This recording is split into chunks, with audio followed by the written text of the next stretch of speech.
আসসালামু আলাইকুম। সর্বশেষ আপডেট বাংলা সংবাদ। শুরুতেই থাকছে গুরুত্বপূর্ণ একটি ভয়ঙ্কর চাঞ্চল্যকর তথ্য।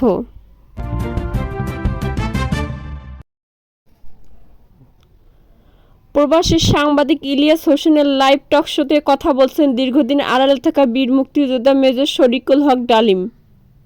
থাকছে বিস্তারিত। কেন্দ্রীয় শহীদ মিনারে গণ অধিকার পরিষদের জ্যেষ্ঠ সভাপতি ফারুক হাসানের উপর হামলার প্রতিবাদে বিক্ষোভ সমাবেশ করেছে গণ অধিকার পরিষদ। পাশাপাশি হামলাকারীদের গ্রেপ্তারের দাবি জানিয়েছে তারা। থাকছে বিস্তারিত এবং সবশেষ জানিয়ে দেব। গাজা যুদ্ধে ব্যর্থতার দায় নিয়ে ইসরায়েলের এক শীর্ষ গোয়েন্দা কর্মকর্তা পদত্যাগ করেছেন। এতক্ষণ শুনছিলেন সংবাদ শিরোনাম, এবার থাকছে বিস্তারিত। দীর্ঘদিন আড়ালে থাকা মেজর ডালিম অবশেষে সামাজিক মাধ্যম ইউটিউবের লাইভে আসেন। সেখানে শেখ মুজিবুর রহমান ও শহীদ প্রেসিডেন্ট জিয়াউর রহমানের বিষয়ে কথা বলেন তিনি। এদিকে রাতের লাইভে যুক্ত আছেন বীর মুক্তিযোদ্ধা মেজর ডালিম বীর বিক্রম শিরোনামের এই লাইভে যুক্ত হন সাবেক এই সামরিক কর্মকর্তা। মেজর ডালিম বলেন, মুজিব মারা যায়নি, একটি সেনা গণ অভ্যুত্থানে নিহত হয়েছেন। বাকশাল বিদায়ের পরে কোটি কোটি মানুষ রাস্তায় নেমে এসে শুকরিয়া আদায় করছে। তিনি বলেন, শেখ মুজিব তার জুলুমের মাত্রা এতটাই তীব্র করেছিল স্বৈরাচারী আচরণের মতো যে তখন মানুষ রবের কাছে মুক্তি চাচ্ছিল তার জুলুমের অবসানের জন্য। মেজর ডালিম বলেন, তথাকথিত নেতারা যখন ভারত পালিয়ে গেল, ছিল না যখন কেউ নেতৃত্ব দেওয়ার, সমঝোতা নিয়ে সবাই ব্যস্ত। পাকিস্তান বাহিনী যখন বাঙালির উপর হামলে পড়ছিল তখন মেজর জিয়ার স্বাধীনতার ঘোষণা আসে। আমি তখন পাকিস্তান আর্মিতে। মেজর জিয়ার ঘোষণা শুনে মনে হলো আর বসে থাকার সময় নেই, আমরা তখন এই পাকিস্তানের বিরুদ্ধে যুদ্ধে নেমে গেলাম। এই বীর বিক্রম বলেন, যখন 7 দফাতে চুক্তি করে নজরুল ইসলাম তাজউদ্দিনকে পারমিশন দেওয়া হলো একটা প্রভিশনাল গভর্নমেন্ট করার, 7টা ক্লোজ পরে সাইন করার পর নজরুল ইসলাম ফিট হয়ে পড়ে গিয়েছিলেন যে আমরা ক্রমান্বয়ে ভারতের একটা কদর রাজ্য অঙ্গরাজ্যে পরিণত হব। 24-এর গণ অভ্যুত্থানের নেতৃত্বপথের নায়ক ছাত্র জনতাকে পরামর্শ দিয়ে তিনি বলেন, সম্প্রসারণবাদী হিন্দুবাদী ভারত যার কবজায় আমরা প্রায় চলে গিয়েছি, সেই অবস্থান থেকে সেই 71-এর মতো আর একটা স্বাধীনতা অর্জন করতে হবে, না হলে বিপ্লব ব্যর্থতায় পর্যবসিত হবে। জাতীয় সঙ্গীত ইস্যুতে ডালিম বলেন, বাংলাদেশের জাতীয় সঙ্গীত রবীন্দ্রনাথ ঠাকুরের, না হয় কাজী নজরুল ইসলাম বা অন্যান্য স্বনামধন্য দেশীয় কবিদের গান হতে পারত।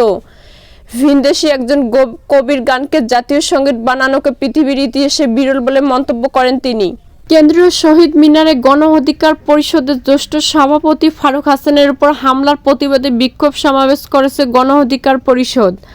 পাশাপাশি হামলাকারীদের গ্রেপ্তারের দাবি জানিয়েছেন তারা। এদিকে কেন্দ্রীয় শহীদ মিনারে তার এই বিক্ষোভ সমাবেশ করেন বলে সংবাদ বিজ্ঞপ্তিতে জানায় দলটি। সমাবেশে গণ অধিকার পরিষদের সভাপতি নুরুল হক নূর বলেন, আগামী 24 ঘন্টার মধ্যে হামলাকারীদের যদি গ্রেপ্তার করা না হয় তবে তাদের নেতাকর্মীরা হামলাকারীদের ধরে নিয়ে ব্যবস্থা নেবেন। তিনি আরও বলেন, আমরা গত 7 বছর যাবৎ লড়াই সংগ্রাম করে আজকে এই পর্যন্ত এসেছি। আমরা কেউ উপদেষ্টা হতে চাইনি। আমরা বলছি এই সরকারের সাথে আমাদের কোনো বিরোধ নাই, যতদিন সময় লাগে সংস্কারের জন্য এই সরকার সময় নেই। গাজা যুদ্ধে ব্যর্থতার দায় নিয়ে ইসরায়েলের এক শীর্ষ গোয়েন্দা কর্মকর্তা পদত্যাগ করছেন। তবে ওই কর্মকর্তার নাম প্রকাশ করা হয়নি। তিনি গাজা যুদ্ধে ইসরায়েলের শাসনের লক্ষ্য অর্জনে ব্যর্থতার কারণে পদত্যাগ করেছেন বলে জানা গেছে। এদিকে ইসরায়েলি গণমাধ্যম এ তথ্য জানিয়েছে। সেই সঙ্গে উল্লেখিত ব্যর্থতার মধ্যে ফিলিস্তিনির স্বাধীনতাকামী সংগঠন হামাসকে নির্মূল বা পরাজিত করতে না পারা অন্তর্ভুক্ত ছিল।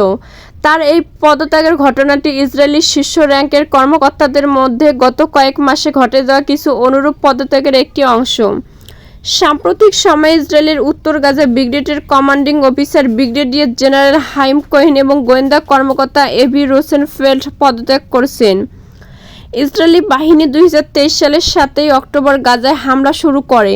তাদের লক্ষ্য ছিল হামাসকে নিশ্চিত করা, যারা কিনা ওই দিন সকালে ইসরায়েল অধিকৃত দক্ষিণ অঞ্চলে অন্যান্য আল আকসা ঝড় নামের এক অভিযান চালিয়েছিল। তবে গাজায় 1 বছরের বেশি সময় ধরে চলা ইসরায়েলের গণহত্যামূলক আগ্রাসনে এ পর্যন্ত 45,805 জনেরও বেশি নিরীহ ফিলিস্তিনিকে হত্যা করছে। এরপরও গাজায় হামাস এখন সক্রিয় এবং তারা ইসরায়েলি বাহিনীর সঙ্গে তীব্র সংঘর্ষে লিপ্ত রয়েছে।